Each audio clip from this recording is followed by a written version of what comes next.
Greetings, many greetings from TrustAfrica, many greetings to all of you, to all our sisters and brothers on the African continent and around the world. Today is Africa Day.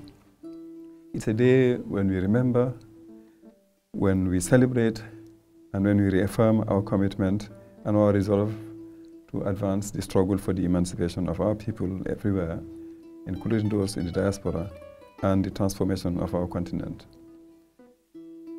We remember all that Africa has gone through, all the troubles, all the struggles, all the hardships that centuries and generations of Africans have had to endure. We remember those who lost their lives in that struggle. We remember the leaders we have lost along the way. We remember the young people, known and unknown, a lot of anonymous people who have lost their lives in the struggle for a better world. And today is 1 year since George Floyd was assassinated in the United States. And the reactions to that assassination, the anger and the strong mobilization that followed his assassination actually was an eye-opener, a wake-up call for the rest of the world. And I think the world will never be the same again. But there is a lot of injustice still all around the world, not only in the United States and in the developed countries, but also within Africa itself. We remember the sacrifices that have been made by all these people to make sure that we today are able to be around and to live in freedom. We reaffirm our commitment to the building of a better future for the continent. We celebrate the achievements that have been made, that colonialism has been ended, that democracy is moving, even if it is slowly, on the continent, that a lot of gains have been made, and that freedom is not something that is unknown to a lot of people. However, we know that the road is still very long. There are still a lot of obstacles along the way to freedom and to the emancipation of our continent. We are celebrating Africa Day this year again on the conditions of the COVID pandemic. A lot of people have lost their lives the past year or so. We extend our sincere condolences to the families and to the friends and to the colleagues of those who have lost their lives.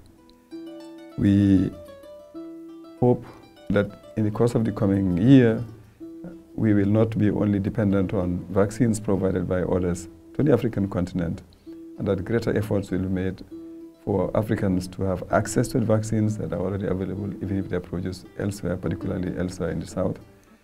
But also greater efforts we hope will be made to make sure that Africa becomes a producer as well of vaccines and a supplier of vaccines to the rest of the world.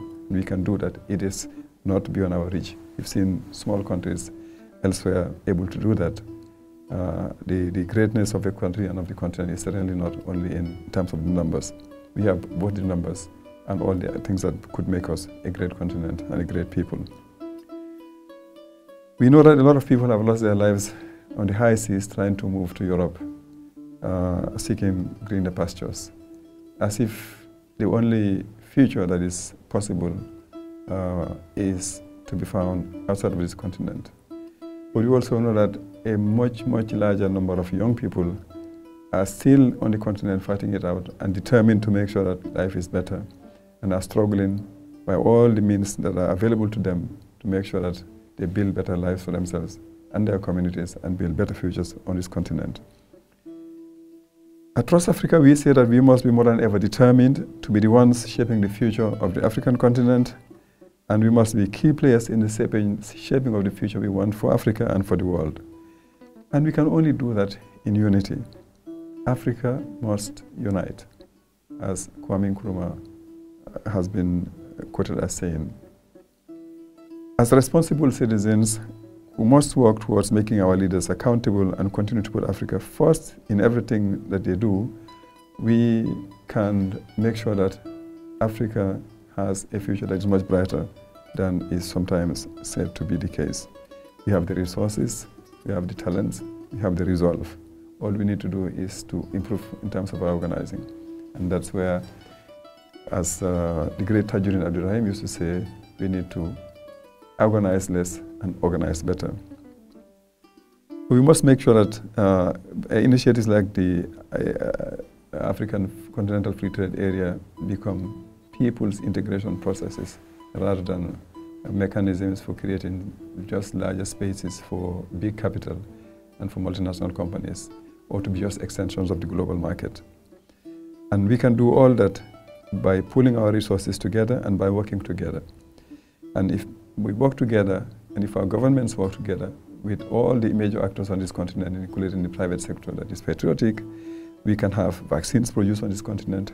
We can be in a much better position to prepare this continent and the young people of the continent for the fourth industrial revolution and for great futures in terms of everything one can think about, whether it's education, it's health, it is work, and so on. So that Africa becomes a place where it is not only safe and secure to live in, but also a place where it is nice to live in and to live in freedom, peace, prosperity, and happiness. On behalf of TrustAfrica, on behalf of the board of TrustAfrica and the staff and all our friends, we say Happy Africa Day to everybody. We wish you well. We look forward to working with everybody to make sure that the struggle for the advancement of the African continent and for the emancipation of our peoples and for the unity of the African peoples all over the world advances greatly in the course of the coming year. I thank you for your attention.